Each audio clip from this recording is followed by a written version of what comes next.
दरम्यान कॉक्रोच जनता पार्टीचे प्रवक्ते आणि सरकारच्या शिष्टमंडळामध्ये आज चर्चा झाली। यावेळी सरकारकडून विद्यार्थ्यांवरील गुन्हे मागे घेण्यासह ज्या विद्यार्थ्यांनी जीवन संपवलं त्यांच्या पालकांना मदत देण्याची मागणी मान्य केली। त्यामुळे कॉक्रोच जनता पार्टीनं जंतर मंतरवरील आंदोलन मागे घेण्याची घोषणा केली। नीट पेपरफुटी प्रकरणी केंद्रीय मंत्री धर्मेंद्र प्रधान यांनी आज राजीनामा दिला।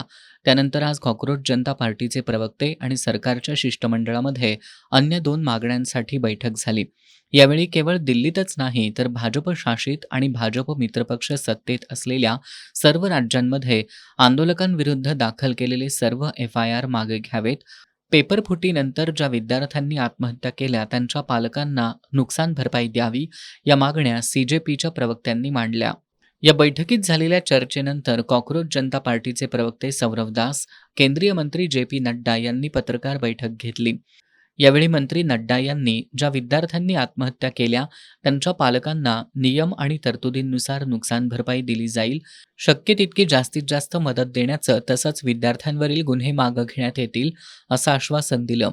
सरकारनं सर्व सहानुभूतीपूर्वक विचार करून मागण्या मान्य केल्यानं कॉक्रोच जनता पार्टीचे प्रवक्ते सौरव दास यांनी आंदोलन मागे घेत असल्याचं सांगितलं।